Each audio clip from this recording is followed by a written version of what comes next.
In western Bulgaria lies a city where the past of the former Eastern Bloc meets the energy of modern Europe. A place of striking contrasts, from the vibrant life of the city below to the icy silence high in the rugged mountains. Centuries of history are woven into its streets, from Roman ruins and centuries-old churches to imposing Soviet-era landmarks. Welcome to Sofia, a city where time seems to feel different on every street corner. This video is a little different from my usual ones. I normally travel solo, but this time I'm spending a long weekend with friends, exploring the city and its surroundings, but above all, taking the time to enjoy it together. On our first day, we explore the city center. From the still, quiet boulevard that runs through the heart of the city, our first glimpse of Soviet architecture comes into view, the National Palace of Culture. It was opened in 1981 to mark the celebration of 1,300 years of the Bulgarian state. The building covers an interior area of 123,000 square meters, spread across 8 floors, making it the largest multifunctional congress and cultural center in all of Southeast Europe. It is an enormous structure, surrounded by a large park filled with monuments, fountains, and sculptures. Following the quiet streets, we continue to the Church of the Holy Seven Saints, located on the southeastern side of the city center. The church was originally built as the Black Mosque in 1528 by a famous Ottoman sultan. After Bulgaria was liberated from the Ottoman Empire in 1878, the mosque was abandoned, temporarily used as a prison, and later, in the early years of the 20th century, converted into an Orthodox church. Inside, just like many other churches of this kind, it is richly decorated with gold leaf and countless detailed frescoes. But although the mosque served as the foundation for the current church, it was not the oldest structure to stand on this site. Beneath the church lie the ruins of an early Christian church dating back to the 4th and 5th centuries, and even the remains of a Roman temple. From the church, we make our way back toward the city center, where the architecture alternates between the neo-Baroque and neoclassical styles of the early 1900s and the gray concrete buildings from the communist era that followed. In the city's oldest and most famous park stands the National Theater. With its distinctive red and pink facade, it is a true gem in the heart of Sofia. It was built in 1906 and named after the famous Bulgarian writer Ivan Vazov.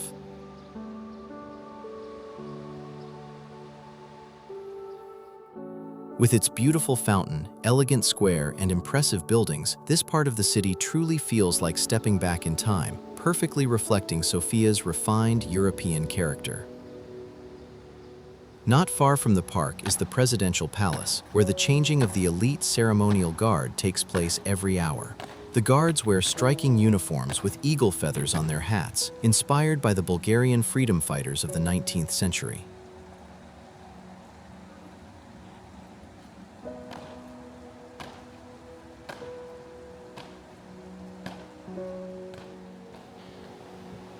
In the city center, we also briefly pass by the city's only remaining mosque, dating back to 1566, as well as the old Central Market Hall. The Market Hall opened in 1911 to better organize street trading in the city and improve hygiene. In the 1990s, it was transformed into a more modern food hall, and in recent years, it was converted into a supermarket by a major retail chain. After a short break in the afternoon, we continue our route through the city center, not far from the Central Market Hall. At the end of Vitosha Boulevard stands the Palace of Justice, built in the 1930s.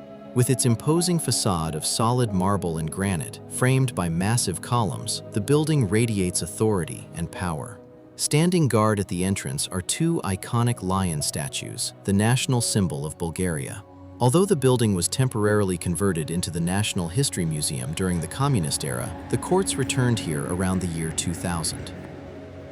A little further on stands the Sveta Nedelya Cathedral, a church that has been destroyed several times throughout its history. The most recent destruction took place in 1925, when the Bulgarian Communist Party carried out a devastating bomb attack during the funeral service of an army general. The roof and the main dome collapsed, killing more than 150 people and injuring around 500 others, most of them members of the country's political and military elite. In the aftermath of the attack, the period known as the White Terror began. A state of emergency was declared, and in the weeks that followed, another 450 people lost their lives.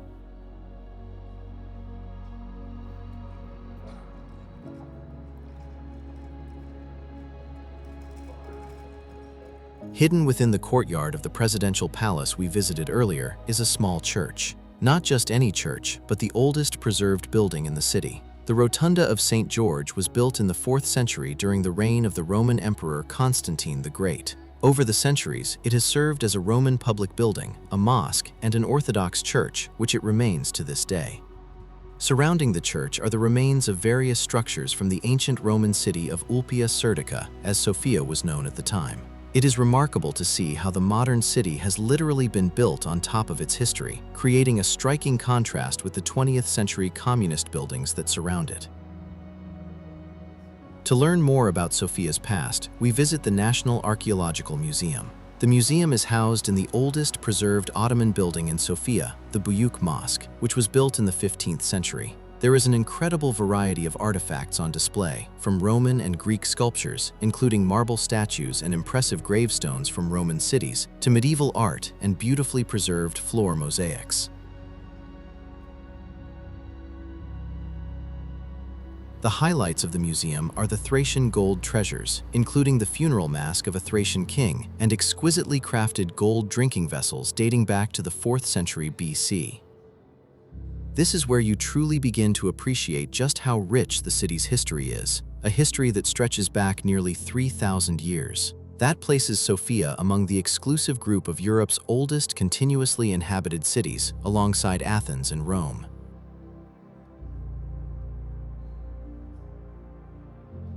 What also makes the city so special is that its history is not hidden away behind glass in a museum. Throughout Sofia, the remains of civilizations from thousands of years ago are freely accessible. Sometimes they can be found underground, near the entrances and passageways of metro stations, and sometimes they appear right in the middle of the streets. The city embraces its past by putting its history on display, making it not only visible, but also tangible and accessible for everyone.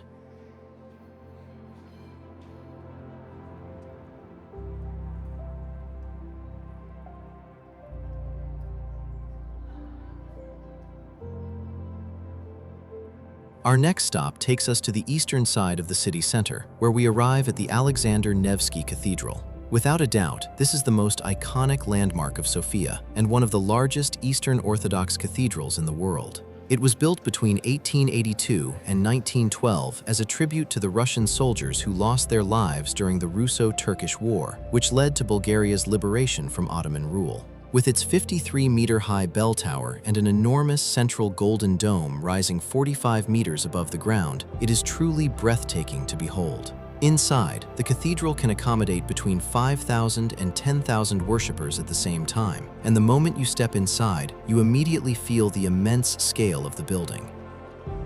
The interior was created using precious materials sourced from different parts of the world, including several types of marble. The thrones and the pulpit are masterfully carved from green Brazilian onyx and alabaster.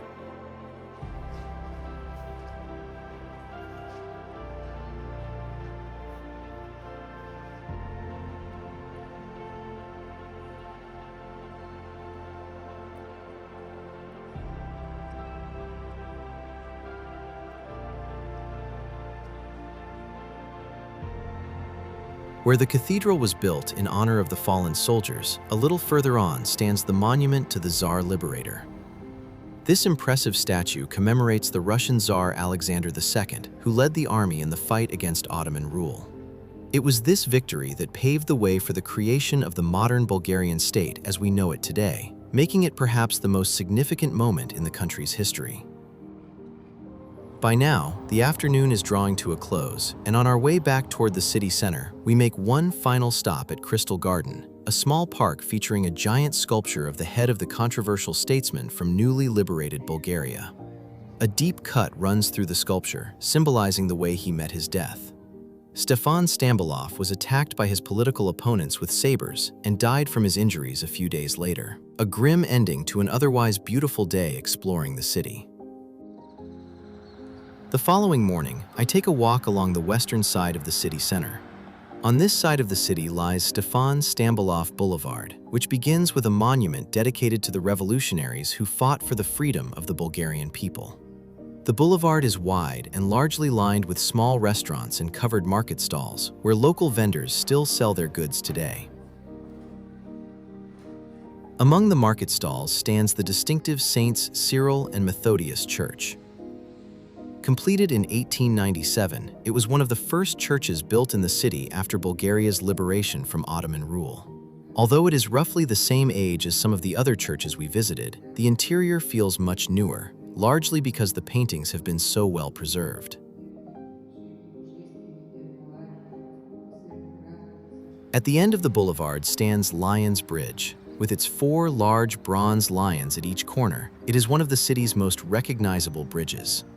Like many of the monuments built shortly after the end of Ottoman rule, the lions symbolize the strength and renewed freedom of the Bulgarian nation after centuries of oppression. From here, I head back toward Vitosha Boulevard because the afternoon has something completely different in store. At a shooting range in the hills near the village of Łozen, just outside the city, we get the opportunity to try several different firearms. In total, we shoot 5 different firearms of various calibers. It's an experience that isn't easily available in much of Western Europe, so it was a unique opportunity to try it for ourselves. To unwind after the adrenaline rush, we relax by Lake Pancharevo, which is just a short distance away, before returning to the city and getting ready for our 3rd day.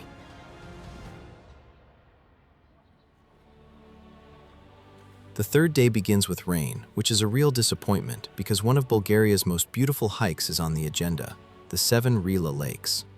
From Sofia, it's about a 90-minute drive to the Trailhead, where the Pionerska chairlift takes you to the mountain hut at an altitude of 2,100 meters in around 20 minutes.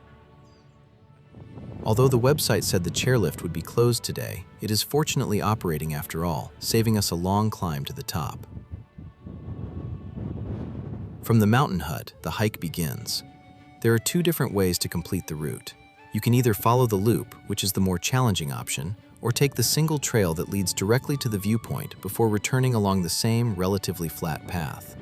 To experience the most beautiful scenery, we choose the loop, and before long, the first lakes come into view. Each of the lakes lies at a different elevation, with most of them flowing into one another.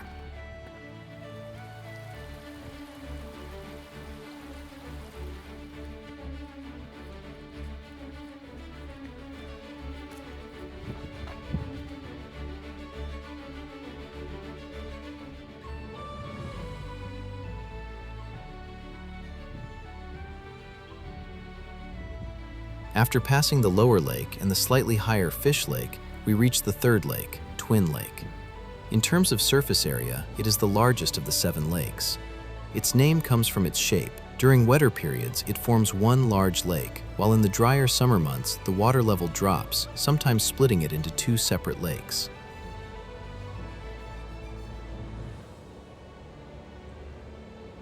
The total route from the chairlift is about 9 kilometers, which usually takes between 3 and 4 hours to complete. With around 450 meters of elevation gain, it is a hike that is manageable for many people. The scenery here is absolutely breathtaking. I didn't expect the mountains to be this rugged. At Babreka Lake, the 2 trails merge, and from there the climb to the viewpoint begins. This final steep ascent first brings you to Akoto Lake, surrounded by steep mountain walls. With its almost perfectly oval shape and a depth of 37.5 meters, it is the deepest of all the lakes.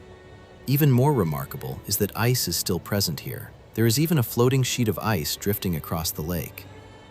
The climb to the top is quite demanding and certainly not suitable for everyone. The final section alone gains around 300 meters in elevation, but once you reach the summit, the view is simply spectacular. From here, you can see all 6 of the larger lakes, along with the small 7th lake located near the summit. The wind is incredibly strong up here, so we don't spend too much time enjoying the view before making our way back down. After a few rain showers during the first part of the hike, the sun finally breaks through, leaving us with beautifully clear weather.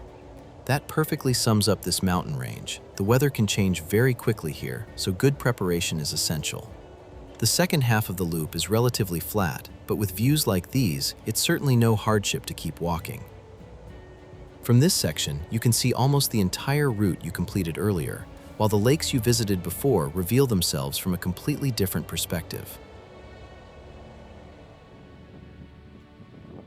After the final descent, we arrive back at the mountain hut, take the chairlift down, and head back to the city for a well-earned rest. The following morning, the final hours of the trip have arrived, and I take one last walk through the city. Before long, I come across a remarkable monument in the middle of a roundabout just outside the city center. Here stands the Russian monument, an obelisk erected in 1882 to honor the soldiers who fought for Bulgaria's independence. But Sofia is also home to monuments that are being removed. In Prince's Garden, named after Bulgaria's former rulers, a monument dedicated to the Soviet Army was unveiled in 1954. Although it was officially presented at the time as a tribute to the heroic liberation by the Red Army, many Bulgarians see its arrival as the beginning of decades of oppression under the communist dictatorship. As a result, the monument remained the subject of debate for many years, and its demolition has now begun. It perfectly reflects the turbulent history of both the city and the country, something we've seen throughout this trip. But that is also what makes Sofia such a fascinating destination. From its 19th century churches and iconic squares to the remnants of the communist era and the breathtaking nature of the Rila Lakes right on its doorstep, Sofia is a city that continues to surprise. It is a unique blend of raw history, culture, and spectacular landscapes, an absolute recommendation for anyone looking for more than just a city break.